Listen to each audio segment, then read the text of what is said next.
Hello everyone, आप सभी का फिर से स्वागत है एक और वीडियो लेक्चर में, जिसमें हम यूनियन गवर्नमेंट का अंतरिम बजट डिस्कस करेंगे। अंतरिम बजट, अगर मान लीजिए आपके किसी वर्ष इलेक्शन होने वाले हैं और आपका फाइनेंशियल ईयर 31 मार्च को ख़त्म हो जाता है और आपके इलेक्शन है जून में, तो ये जो 2 महीने के लिए अप्रैल और मई के लिए जो बजट पेश होगा वो कहलाया जाएगा अंतरिम बजट। मतलब कुछ समय के लिए गवर्नमेंट को खर्चा करने के लिए जो बजट पेश किया जाता है वह उसे हम अंतरिम बजट बोलते हैं। इसे वोट ऑन अकाउंट भी कहा जाता है। और जो ये हम बजट है इसको हम 2 पार्ट में डिस्कस करेंगे।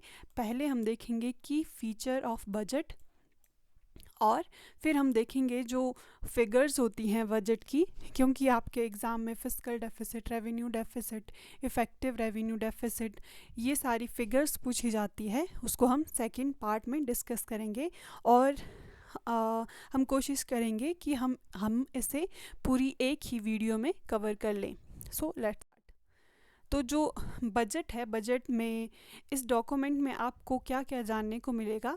गवर्नमेंट का fiscal deficit, revenue deficit, effective revenue deficit, primary deficit. अब फिस्कल डेफिसिट होता क्या है? फिस्कल डेफिसिट जितना ज़्यादा होता है वो दिखाता है कि हमारा जो रेवेन्यू है वो एक्सपेंडिचर से कम है। अगर इसका हम फॉर्मूला जानने की कोशिश करें तो ये होता है difference between revenue receipt plus non debt capital receipt. Non debt capital receipt में आता है total of net date receipt and total expenditure. It means हम फिस्कल डेफिसिट में total expenditure minus revenue receipt plus non debt capital receipt को शामिल करते हैं। ठीक है, इससे हमें पता चलता है कि गवर्नमेंट की टोटल बोरोइंग कितनी है। किससे पता चलता है? फिस्कल डेफिसिट से।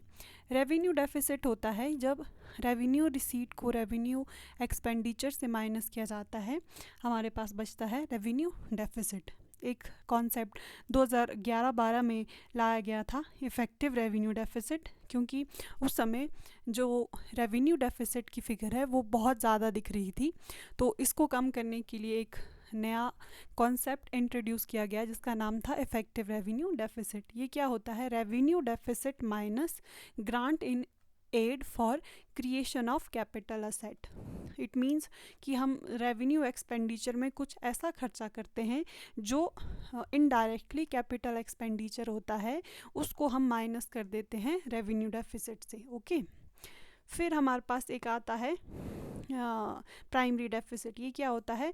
Fiscal deficit minus interest payment. फिर एक इस बार नया मैंने कॉन्सेप्ट देखा है, इफ़ेक्टिव कैपिटल एक्सपेंडिचर क्या होता है। संभावना है कि इकोनॉमिक्स के एग्ज़ाम में ये क्वेश्चन पूछा जा सकता है कि इफ़ेक्टिव रेवेन्यू एक्सपेंडिचर होता है capital expenditure plus grant in aid for creation of capital asset. तो ये जो डेफिसिट से रिलेटेड कुछ फॉर्मूले इस पैराग्राफ में दिए हैं। इसका जो आपको, अगर आपको इसका पीडीएफ चाहिए तो आपको टेलीग्राम ज्वाइन करना पड़ेगा, वहाँ इसका पीडीएफ में शेयर कर लूँगी और टेलीग्राम का लिंक आपके जो चैनल का होम पेज है वहाँ पे आपको मिल जाएगा। तो अब हम कुछ फीचर्स देखते हैं जो बजट में बताई गई है, क्योंकि अगर आपने बजट सुना होगा तो भारत को एक विकसित भारत बनाने की योजना 2047 तक की है। इसके लिए कुछ डेवलपमेंट मंत्रा दिए गए हैं, जैसे सबका साथ सबका विकास। इसका मतलब है कम्प्रिहेंसिव डेवलपमेंट ऑफ ऑल, सबका साथ सबका विकास सबका विश्वास, Trinity of demography democracy and diversity backed by सबका प्रयास। तो ये 2 मंत्रा दिए गए हैं जिससे हम 2047 में एक डेवलप इंडिया बन जाएंगे। और हमारा जो अप्रोच रहेगी डेवलपमेंट की वो रहेगी पीपल सेंट्रिक इंक्लूसिव डेवलपमेंट। इसके लिए हम क्या करेंगे? Substantive development of all form of infrastructure, क्योंकि इंफ्रास्ट्रक्चर किसी भी इकोनॉमी का बेस होता है, तो इसके लिए ज़रूरी है हमारा इंफ्रास्ट्रक्चर डेवलप होना, फिज़िकल, डिजिटल और सोशल। मतलब हमारा हेल्थ और एजुकेशन बहुत अच्छा होना चाहिए, हमारा जो बैंकिंग है वो डिजिटल होना चाहिए। ये सारा इंफ्रास्ट्रक्चर किसी भी इकोनॉमी के डेवलपमेंट के लिए ज़रूरी है। Digital public infrastructure DPI promoted formalisation and financial inclusion, सभी नागरिकों के पास उनके खाते हो जिससे वो ट्रांजैक्शन इजीली कर सके, गवर्नमेंट की स्कीम का बेनिफिट उन तक पहुंच सके। Deepening and widening the tax base, हमारा टैक्स बेस जितना ज़्यादा होगा, GST कलेक्शन उतना ज़्यादा होगा, गवर्नमेंट के पास पैसा उतना ज़्यादा होगा और डेवलपमेंट प्रोजेक्ट्स में पैसा ज़्यादा खर्च होगा। Strengthen financial sector, broad saving, credit and investment back on track, ये भी हमारा एक टारगेट है। Gift IFSC international financial services city जो कि गुजरात में है, और robust gateway for global capital and financial services for the economy. Proactive inflation management, क्योंकि इन्फ्लेशन किसी भी ग्रोथ के लिए बहुत ज़रूरी, बहुत क्रूशियल इंडिकेटर होता है। इन्फ्लेशन का ज़्यादा बढ़ना भी इकोनॉमी के लिए ख़तरनाक होता है, और अगर इन्फ्लेशन कम रही वो भी इकोनॉमी की ग्रोथ के लिए ख़तरनाक होता है। इसीलिए इन्फ्लेशन को एक दायरे में रखना बहुत ज़रूरी है, जो कि RBI ने इसका टारगेट, इन्फ्लेशन का टारगेट बताया है 4 ± 2, मतलब अगर हमारा इन्फ्लेशन 2 से 6 के बीच रहता है तो हमारा इन्फ्लेशन इकोनॉमी की ग्रोथ को सपोर्ट करेगा। All part of country becoming active participant and economic growth, इसमें इनइक्वालिटी को कम करने की बात की गई है। देखिए यहाँ पे इंडिया और वर्ल्ड GDP ग्रोथ का कंपैरिजन बताया गया है। कोविड के टाइम में हमारा इंडिया का GDP नीचे आ गया था वर्ल्ड की ग्रोथ से, लेकिन अब हमारा जो इंडिया का ग्रोथ रेट है वो एक्सपेक्टेड है वो कांस्टेंट रहेगा और वर्ल्ड की GDP से ऊपर रहेगा। अगर आपने PM मोदी की स्पीच को कभी सुना है बजट में, तो उन्होंने एक बात अपनी स्पीच में कही थी कि उन्होंने बोला था कि उनके हिसाब से भारत में 4 जातियां हैं, एक गरीब, एक यूथ और एक फार्मर और एक वुमेन, नारी शक्ति। तो इन चारों जातियों के लिए गवर्नमेंट ने क्या क्या किया है और क्या गवर्नमेंट के फोकस एरिया रहे हैं, इस स्लाइड में आपको ये देखने को मिलेगा। गरीब के कल्याण के लिए क्या किया गया है। देखिए सबसे पहले तो जो हमारा हेड काउंट रेशो है वो डिक्लाइन हुआ है, और 19 से 21 के बीच हमारा हेड काउंट रेशो था 15%, और ये कम हो गया है 11.3%। इसका एक और मतलब भी है कि 11.3% percentage of population who lived under multi dimensional poverty index, जो कि पहले से कम हो गया है। पहले देखिए 5-6 में हमारा 55% जो पॉपुलेशन का पार्ट है वो मल्टी डायमेंशनली पुअर था, और अब ये कम होकर हो गया है 11.3%।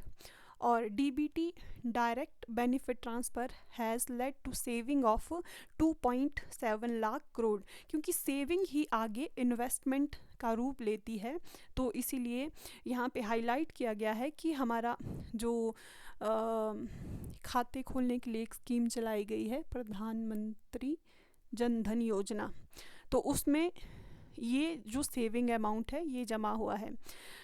25 crore people moved out of multi dimensional poverty index. Credit assistant of 70 lakh street vendor under PM Svanidhi, ये एक योजना है जो कि स्ट्रीट वेंडर को क्रेडिट देती है, लोन देती है। तो इसमें 70 लाख ये आपको नंबर दिया गया है। तो इससे पता चलता है कि हमारा जो गरीब के ऊपर गवर्नमेंट का कितना फोकस है, ये कुछ डाटा दिया गया है आपके पास। फिर यूथ के लिए क्या काम किया गया है?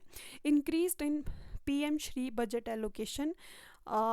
हमारा एलोकेशन इस बार पीएम श्री बजट एलोकेशन है 6050 करोड़। आपके पास कई बार एग्ज़ाम में डायरेक्ट क्वेश्चन पूछे जाते हैं कि पीएम श्री योजना के अंदर कितना एलोकेशन किया गया है। तो ये स्पेशली जो मिनिस्ट्री ऑफ फाइनेंस है, बजट डिवीज़न उनका है, ये हाइलाइट्स उन्होंने ही रिलीज़ करे हैं, तो इनका पढ़ना आपके लिए बहुत ज़रूरी है। मैंने ऑलरेडी टेलीग्राम में ये शेयर कर लिया है और ये पीपीटी भी मैं इसमें शेयर कर लूँगी। और देखिए अब हम डाटा देखेंगे कि यूथ किस तरह से एम्पावर हुआ है। 1.4 crore youth trend under skill India mission. ये डाटा आपको याद रखना पड़ेगा, ये ज़्यादा डाटा नहीं है, आप बार बार इसको पढ़ेंगे आपको याद हो जाएगा। Fostering entrepreneurial aspiration of youth, 43 crore loan sanction under PM मुद्रा योजना। इसमें एंटरप्रेन्योरशिप बिजनेस करने के लिए लोन दिया जाता है। और यहाँ पे हमारे पास एक डाटा दिया गया है कि 2014 में हमारे पास आईआईटी कितने थे, 16 थे और अब 23 हो गए हैं। एम्स हमारे पास 2014 में 7 थे, अब 22 हो गए हैं। यूनिवर्सिटी 2014 में 723 थी, अब 1113 हो गई है। अब फार्मर के लिए क्या किया गया है? एक तो देखिए जो प्रोक्योरमेंट है वो वीट और राइस का, ये डाटा दिया गया है। 2023-24 में 38 लाख मीट्रिक टन राइस का प्रोक्योरमेंट किया गया और वीट का कितना किया गया? 262 लाख मीट्रिक टन। एक क्वेश्चन ऐसे बन सकता है कि हम वीट का ज़्यादा प्रोक्योरमेंट करते हैं जब कंपैरिजन करें राइस के हिसाब से। Direct benefit assistant to 11.8 crore farmer under PM Kisan Yojana. इसमें क्या होता है कि किसान को हर साल 6,000 रुपये 3 किश्तों में 2,000 करके दिए जाते हैं। और इसमें कितना पैसा दिया गया है? इसमें कितने किसानों ये कितना पैसा दिया गया है? 11.8 करोड़ फार्मर, सॉरी ये नंबर दिया है फार्मर का। Crop insurance to 4 crore farmer under PM Fasal Bima Yojana. Integration of 1361 mandi under e NAM supporting trading volume of ₹3 lakh crore. अब देखिए नारी शक्ति में क्या किया गया, क्या क्या काम किया गया है। एक तो हमारा जो female labour force participation rate है वो बढ़ गया है। 17-18 में ये हुआ करता था 23.3%, जो कि 22-23 में बढ़कर हो गया 37%। इसका मतलब ये है कि हमारा जो फीमेल वर्क फोर्स पार्टिसिपेशन है वो 22-23 के लिए 37% है। 30 करोड़ मुद्रा loan disburse to women entrepreneur. देखिए यहाँ पे बताया गया है कि 43 करोड़ लोन दिए गए हैं पीएम मुद्रा योजना, और इसमें से 30 करोड़ किसको दिए गए हैं? महिलाओं को। Increased female enrolment in higher education by 28% in last 10 year. 43% of female enrollment in STEM courses. 1 crore women assisted by 83 lakhs self-help groups to become लखपति दीदी। ये इस बार गवर्नमेंट ने नई स्कीम लॉन्च की गई है। अब जो हम 2047 में भारत को विकसित भारत देखने का ख्वाब देख रहे हैं, उसके लिए हमें कुछ काम करना पड़ेगा। वो काम हम किस दिशा में करेंगे? Sustainable development, infrastructure and investment. हमारा कमिटमेंट है कि हम 2070 तक नेट ज़ीरो अचीव कर लेंगे, और जो बायोबिलिटी गैप है वो हम किससे करेंगे? पूरा विंड एनर्जी से। मतलब विंड एनर्जी का कंट्रीब्यूशन एनर्जी प्रोडक्शन में बढ़ने वाला है। Setting up of coal gasification and liquefaction capacity, phased mandatory blending of CNG, PNG and compressed biogas, financial assistance for procurement of biogas aggregation machinery, rooftop solarization of 1 crore household will be enabled to obtain up to 300 unit of free electricity per month.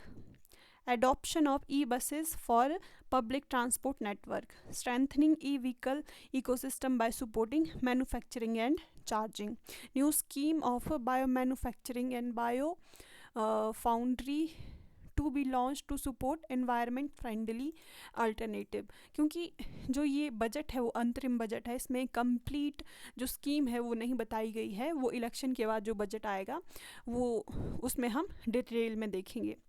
और sustainable development को promote करने के लिए और कौन कौन सी scheme लाई गई है, देखिए percentage increase in non fossil fuel install electricity capacity increase हो गई है 43.9%। इट मीन्स ये करीब करीब हो गया 40%।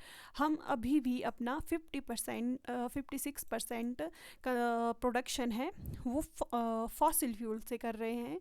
लेकिन खुशी की बात ये है कि हमने अपना नॉन फॉसिल फ्यूल का इंस्टॉल कैपेसिटी बढ़ा दी है 2004 से 2023 में। और 10 करोड़ से ज़्यादा LPG कनेक्शन बांटे गए हैं प्रधानमंत्री उज्ज्वला योजना के under. 36.9 crore LED bulb, 72.2 lakh LED tube lights and 23.6 lakhs energy efficient fan distributed under Ujala scheme. 1.3 crore LED street light install under SNLP। Infrastructure and investment, implementation of 3 major railway corridor program under PM Gati Shakti to improve logistic efficiency to reduce cost, promotion of foreign investment by bilateral investment treaty to be negotiated, expansion of existing airport and comprehensive development of new airport under UDAN scheme। ये इसका मतलब उड़ान का मतलब है उड़े देश का हर नागरिक। Promotion of urban transformation by metro rail and Namo Bharat. और देखिए ये कुछ डाटा बताया गया है कि गवर्नमेंट ने जो हमारा कैपिटल एक्सपेंडिचर है वो बढ़ गया है 2000 फाइनेंशियल ईयर 24 और 25 में भी इसको बढ़ाने की योजना है। और हमारा FDI inflow more than double हो गया है, करीब डबल हो गया है। 14 से 23 में हमारा FDI इनफ्लो था 596 US बिलियन डॉलर। और improvement in physical infrastructure, basically ये जो डाटा दिया गया है ये सपोर्ट करने के लिए, जो भी इनके द्वारा आर्ग्यूमेंट दिए गए हैं उसको सपोर्ट करने के लिए ये डाटा दिया गया है। जैसे हमारा नेशनल हाईवे कितना हो गया है फाइनेंशियल ईयर 2022 में, कार्गो ट्रैफिक मेजर पोर्ट कितना हो गया है, ये सारा डाटा आपको यहाँ दिया गया है।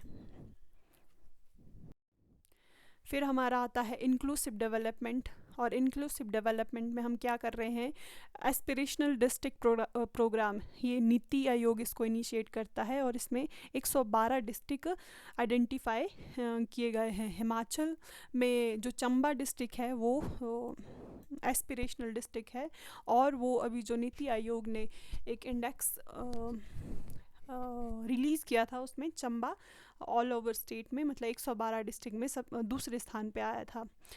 और percentage of women registered for antenatal care with in first trimester ये है 89%। और नंबर ऑफ एनरोलमेंट अंडर प्रधानमंत्री जीवन ज्योति बीमा योजना पर लाख पॉपुलेशन अक्टूबर 2023 में ये था 13,195। और हेल्थ में वुमेन की हेल्थ के लिए क्या क्या योजनाएं इस बजट में अनाउंस की गई है। Encourage cervical cancer vaccination for girls, ये किसको लग रहा है ये वैक्सीन, जो कि 9 से 14 वर्ष की बच्चियां हैं। सक्षम Anganwadi Poshan 2.0 to be expedited for improved nutritional delivery early childhood care and development. जो इंद्रधनुष मिशन जो वैक्सीन के लिए गवर्नमेंट ने रोल किया था उसके लिए एक नया प्लेटफॉर्म बनाया गया है, यूविन प्लेटफॉर्म। ये आपके लिए बहुत ज़्यादा इम्पॉर्टेंट है जानना। Health cover under Ayushman Bharat scheme to be extended to all ASHA worker, Anganwadi and helpers. ये बहुत अच्छी बात है क्योंकि इनको इस तरह के बेनिफिट अभी तक नहीं मिलते थे। हाउसिंग के लिए क्या किया गया है, देखिए जो प्रधानमंत्री आवास योजना के लिए एलोकेशन 24-25 में कितना है, 80,671। ऐसे जो हाइलाइट्स हैं उसी से आपके योजनाओं का जो अमाउंट है वो क्वेश्चन आपके यहीं से बनेंगे। Pradhan Mantri Awas Yojana close to achieve target of 3 crore houses, additional 2 crore targeted for next 5 years. Housing for middle class scheme to be launched to appropriate middle class to buy and build their own houses. Tourism के लिए क्या किया गया है, state will encourage to undertake development of iconic tourist centre to attract business and promote opportunity for local entrepreneurship. Long term interest free loan to be provided to state to encourage development. New sites, tourism site को develop करने के लिए central government state government को loan देगी. G20 meeting in 60 places presented diversity of India to global audience. देखिए ये achievement बताया है गवर्नमेंट का. Project for port connectivity, tourism infrastructure and amenity will be taken in island including Lakshadweep. अब हमारा last है एग्रीकल्चर एंड फूड प्रोसेसिंग के लिए हम क्या करेंगे. Government will promote private and public investment in post harvest activities. क्योंकि जो किसान अनाज उगाता है उसका कई बार वो मंडी तक नहीं पहुंचता है या मंडी तक पहुंचाने में ज़्यादा कॉस्ट लग जाती है या उसको बहुत कम रेट मिलता है. तो गवर्नमेंट प्रमोट करेगी इन्वेस्टमेंट किसमें, पोस्ट हार्वेस्ट एक्टिविटीज़ में. Application of nano DAP be extended in all agroclimatic climate zone. Atmanirbhar oil seed Abhiyan strategy to be formulated to achieve Atmanirbhar Bharat for oil seed. इस स्कीम की ज़रूरत इसलिए है क्योंकि हम काफ़ी ज़्यादा इम्पोर्ट करते हैं ऑयल को. हाँ, comprehensive program for dairy development to be formulated. Implementation of प्रधानमंत्री मत्स्य संपदा योजना to be stepped up to enhance aquaculture productivity, double export and generate more employment opportunity. क्योंकि देखिए जो हमारा प्राइमरी सेक्टर का कंट्रीब्यूशन है वो इकोनॉमी में काफ़ी कम हो गया है, जबकि हमारा अगर लगभग इस सेंटर की बात करें तो 20% के करीब है. और अगर हम एम्प्लॉयमेंट की बात करें तो अभी भी 45% जो पॉपुलेशन है वो एंगेज है प्राइमरी सेक्टर में. देखिए कितनी कम प्रोडक्टिविटी है. तो इसके लिए ज़रूरी है हम डेयरी डेवलपमेंट, मत्स्य जो ये मछली पालन है इसको प्रमोट करें. 5 integrated aqua park to be set up. Blue revolution के लिए कितना एलोकेशन है बजट में, 2,352 करोड़ का. Increased allocation of PM formalisation of micro food processing enterprise scheme, ये कितना है, 880 करोड़. तो देखिए अभी तक जो हमने पढ़ा उसको अगर हम डाटा से सपोर्ट करें तो ये वाली स्लाइड आपकी जो अभी तक हमने पढ़ा उसको सपोर्ट कर रहा है. हमारा करंट अकाउंट डेफिसिट देखिए लगभग GDP का 1% के पास आ गया है. अनएम्प्लॉयमेंट रेट अकॉर्डिंग टू जो बजट पेश हुआ है वो 22-23 में 3.2% के करीब आ गया है. जो हमारा GNPA है, gross non performing asset as a percentage of gross advance, वो कितना हो गया है, 3.2%. देखिए ये अनएम्प्लॉयमेंट रेट और ये NPA ये बराबर है. और हमारा डिजिटल ट्रांजैक्शन बहुत ज़्यादा बढ़ चुका है फाइनेंशियल ईयर 2024 में. Rise in average monthly gross GST collection और फॉल इन हेडलाइन इन्फ्लेशन. अब हमारा कोविड के बाद इन्फ्लेशन भी कंट्रोल में है. अब क्योंकि जो बजट होता है उसमें एक जितने भी सिटीज़न हैं उनको चिंता रहती है कि टैक्स प्रपोजल में क्या चेंज होने वाला है. तो इसमें इस बार के बजट में टैक्स प्रपोजल में चेंज नहीं किया गया है, टैक्स प्रपोजल सेम रखा गया है. और अचीवमेंट क्या हुई है गवर्नमेंट की टैक्स में, टैक्स रिफॉर्म को इंट्रोड्यूस करने में. जो डायरेक्ट टैक्स कलेक्शन है वो more than ट्रिपल हो गया है लास्ट 10 ईयर में। नंबर ऑफ रिटर्न भी 2.4 टाइम इंक्रीज़ हुए हैं। फास्टर रिफंड, क्योंकि जो इनकम टैक्स है वो पहले ही काट दिया जाता है और कई बार वो ज़्यादा कटाते हैं, और जो रिफ़ंड गवर्नमेंट देती है अगर किसी ने ज़्यादा इनकम टैक्स कटाया है, वो उसका जो टाइम पीरियड है वो कम हो गया है। कितना? 93 दिन से 10 दिन रह गया है। Average monthly gross GST collection कितना हो गया? 1.66 lakh crore in financial year 2024। Tax buoyancy होता है change in tax revenue divided by change in tax base. ये कितना हो गया है? 1.2%। इट मीन्स अगर टैक्स बेस 1% से इंक्रीज़ होता है तो हमारा टैक्स रेवेन्यू 1.22% से चेंज होता है। और positive sentiment about GST, decline in import release time since 2019 by 57% at inland container depot, 28% at air cargo complex, 27% at sea port। मतलब अगर किसी पोर्ट पे मान लीजिए आपका शिप आया तो उसको कस्टमर तक पहुंचने में कितना समय लगता है, ये बताया गया है इसमें। ओके, टैक्स प्रपोजल सेम रखा गया है। और withdrawal of outstanding tax demand up to 25,000 pertaining to financial 2010। और रिटेंशन ऑफ सेम रेट, ये इसमें बताया गया है कि कॉर्पोरेट टैक्स कितना था? 22%। अगर नया कोई फर्म एंटर किया गया है मैन्युफैक्चरिंग सेक्टर में तो उसका टैक्स रेट है 15%। ये आपके लिए इंपॉर्टेंट है अगर आपका सब्जेक्ट इकोनॉमिक्स है। No tax liability for tax payer with income up to 7 lakh under new tax regime. It means अगर आपकी इनकम 7 लाख तक है तो आपको कोई टैक्स नहीं देना पड़ता। ये एलोकेशन बताया गया है। इस बार सबसे ज़्यादा एलोकेशन मिनिस्ट्री ऑफ डिफेंस में कितना? 6.2 लाख करोड़। ये स्लाइड आपके लिए बहुत इंपॉर्टेंट है, इससे आपके लिए डायरेक्ट क्वेश्चन बन सकते हैं। Ministry of road transport and highways, इसके लिए कितना एलोकेशन है? 2.7 lakh crore. Ministry of railway 2.55 lakh crore. Ministry of corporate consumer affair food and public distribution 2.1 crore. इस तरह से आपको ये सारा याद करना पड़ेगा। इसको आप 3-4 बार पढ़ेंगे तो आपको याद हो जाएगा। सबसे ज़्यादा क्या है? डिफेंस, फिर रोड ट्रांसपोर्ट। अब देखिए मेजर स्कीम जो गवर्नमेंट की है उसमें एलोकेशन बताया गया है। जैसे मनरेगा का जो मनरेगा में इस बार कितना प्रोविज़न किया गया है पैसे का? 86,000 करोड़। और आयुष्मान भारत ये कितना था? 7500 करोड़।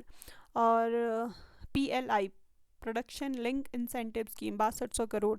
ये आपको ज़रूर आप इनको पढ़ के जाना क्योंकि पॉसिबिलिटी है ये आपके लाइमलाइट में थे ये स्कीम और इसका जो एलोकेशन है, तो इसीलिए आपको ये पढ़ना बहुत ज़रूरी है। नेशनल ग्रीन हाइड्रोजन मिशन के लिए 600 करोड़ का प्रोविज़न किया गया है। देखिए इसमें हमारे को बताया गया है कि रेवेन्यू रिसीट कितना था इस बार बजट में और कैपिटल कितना है। यहाँ पे बताया गया है रेवेन्यू एक्सपेंडिचर और effective capital expenditure.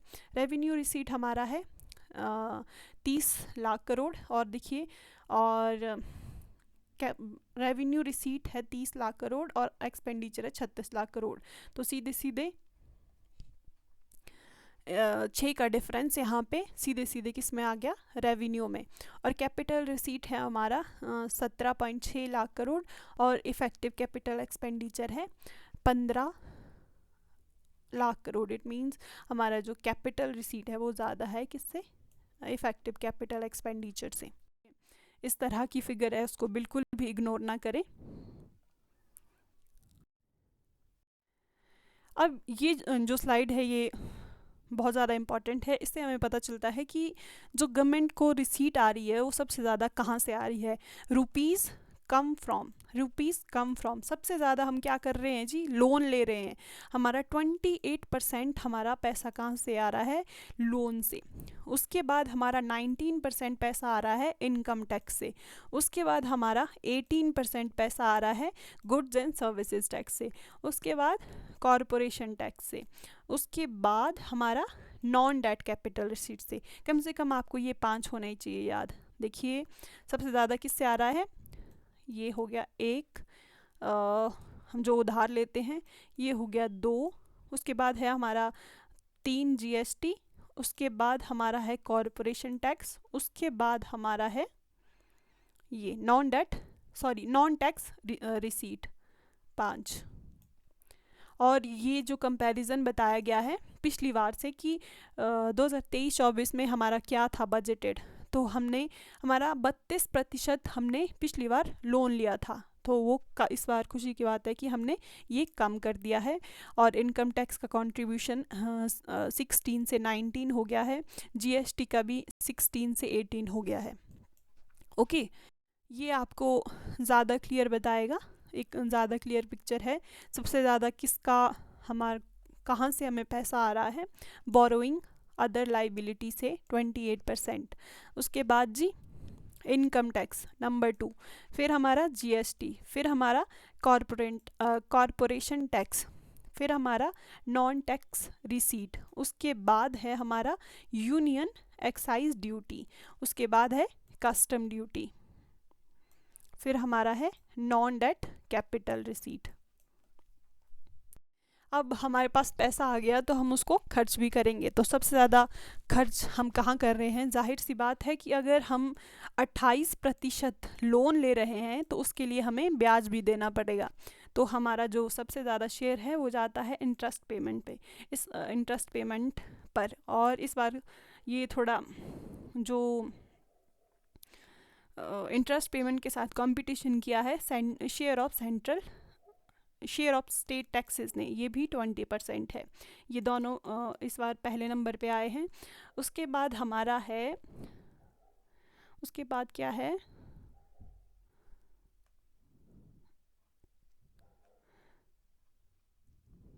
Centre sector schemes होती हैं उसका कंट्रीब्यूशन है 16%। ओके, उसके बाद जो हमारा सेंट्रल स्पॉन्सर स्कीम है, फाइनेंशियल कमीशन ग्रांट है, और डिफेंस के लिए हम जो खर्चा कर रहे हैं ये तीनों एक साथ तीसरे नंबर पे आए हैं। ये जो सेंट्रल सेक्टर स्कीम है ये दूसरे नंबर पे आई है, इस बार ये काफ़ी कोइंसाइड की गई है। उसके बाद हमारा कंट्रीब्यूशन है पेंशन का, देखिए इसमें अदर में तो बहुत सारा है, तो इसको हम 9% को कंसीडर नहीं कर सकते हैं। ठीक है, इसके लिए भी हमें जो नेक्स्ट स्लाइड पे ज़्यादा क्लियर इमेज आपको दिखाई देगी। ये देखिए सबसे ज़्यादा हम किस में खर्च कर रहे हैं, इंटरेस्ट पेमेंट और ये state share on tax and duty. उसके बाद क्या है, सेंटर सेक्टर स्कीम और सेंटर स्पॉन्सर स्कीम में फ़र्क ये होता है कि सेंटर सेक्टर स्कीम का सारा खर्चा सेंटर यूनियन गवर्नमेंट उठाती है, और जो सेंटर स्पॉन्सर स्कीम होती है उसमें कुछ खर्चा सेंटर गवर्नमेंट उठाती है और कुछ state government. Special category state में ये 70-30 का रेशो है, सॉरी जनरल स्टेट में ये 70-30 का रेशो है, और स्पेशल कैटेगरी स्टेट में ये 90-10 का रेशो है। फिर आता है हमारा डिफेंस, फाइनेंस कमीशन ग्रांट और सेंट्रल स्पॉन्सर स्कीम 8%। उसके बाद आता है हमारा उसके बाद है हमारा सब्सिडी, फिर है हमारा पेंशन। ठीक है, तो ये भी आप स्क्रीनशॉट ले सकते हैं। अब देखिए इससे क्वेश्चन किस तरह से आता है। ये जो क्वेश्चन है ये है HP सेट का, जो कि 2024 में हुआ है। इसमें आपको अरेंज करने के लिए बताया कि सबसे ज़्यादा कंट्रीब्यूशन किसका है जिसमें हम सबसे ज़्यादा खर्च करते हैं। तो इसमें बीच में कुछ आइटम दी नहीं गई है, क्योंकि जैसे सबसे ज़्यादा खर्च हम किस पे करते हैं, इंटरेस्ट पेमेंट नंबर 1, फिर state share on taxes and duty number 2, फिर हम डिफेंस पे करते हैं 8%, और उसके बाद 4% किस पे, पेंशन पे। तो देखिए इस तरह के आपके पास क्वेश्चन आपसे पूछे जाएंगे।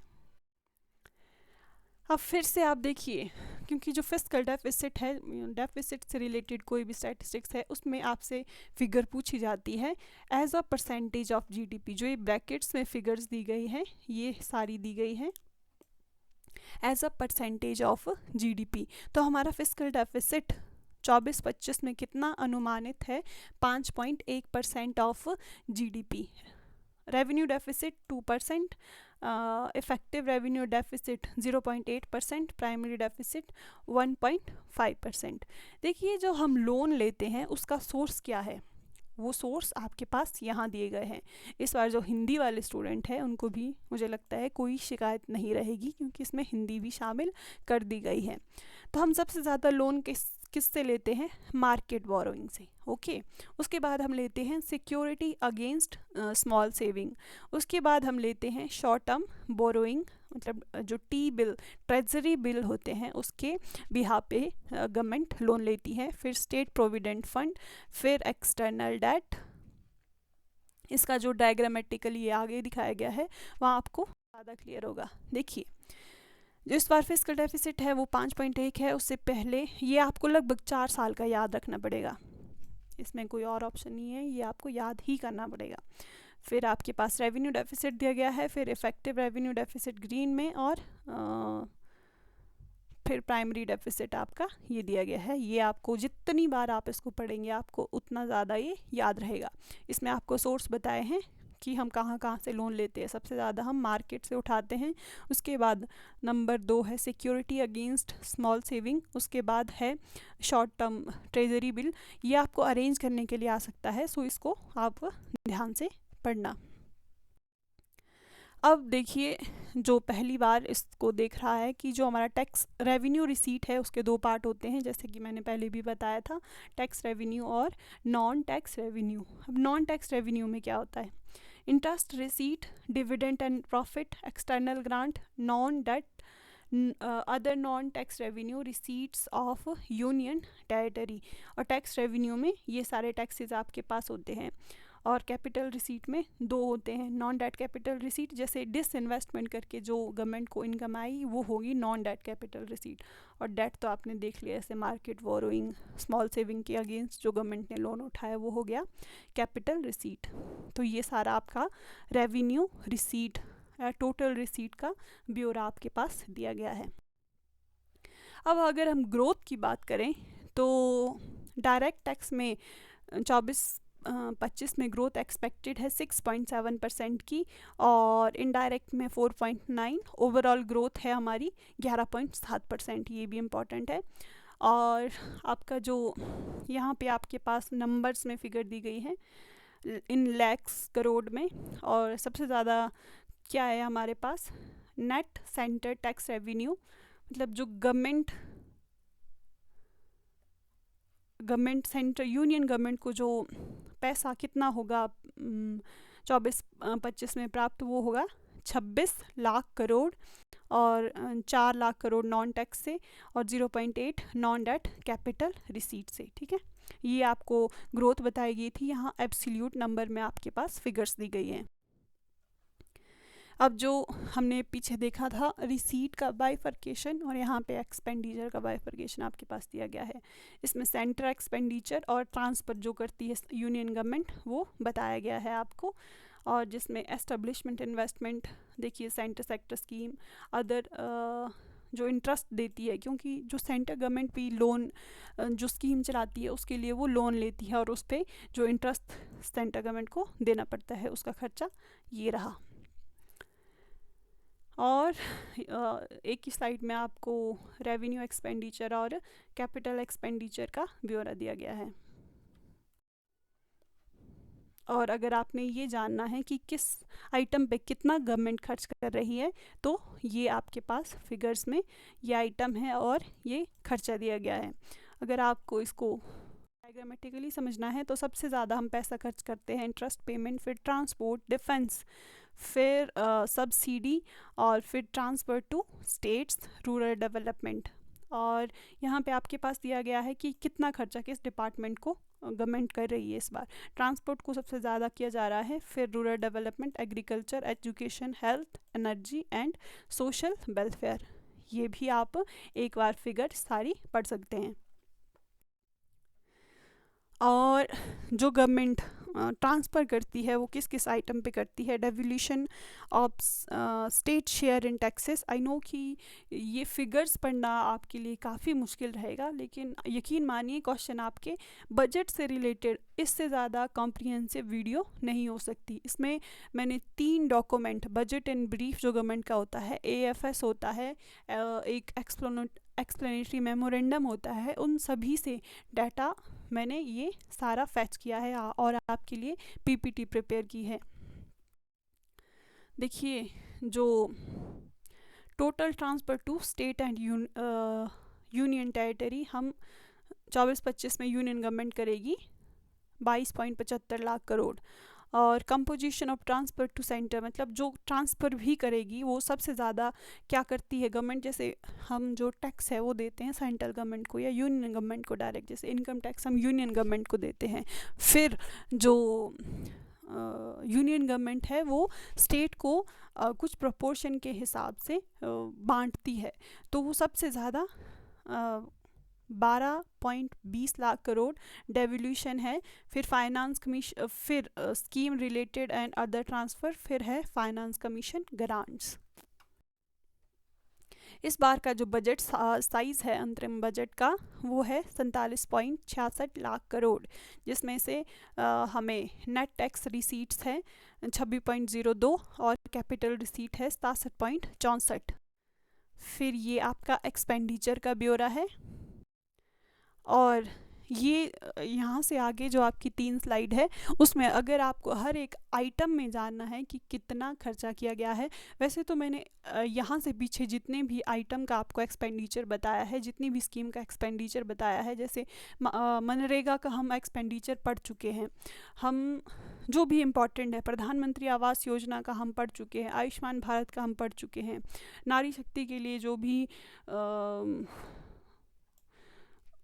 खर्चा किया है गवर्नमेंट ने वो हम पढ़ चुके हैं। लेकिन जिसको लगता है कि वो सभी को एक बार देखना चाहता है, तो ये 3 स्लाइड उसके लिए हैं। इसका PDF आपको टेलीग्राम मिल जाएगा। देखिए, अब अगर आपको PDF चाहिए होगा तो आपको टेलीग्राम ज्वाइन करना पड़ेगा। आपको जो लिंक है वो जो चैनल का होम पेज है उसमें मिल जाएगा।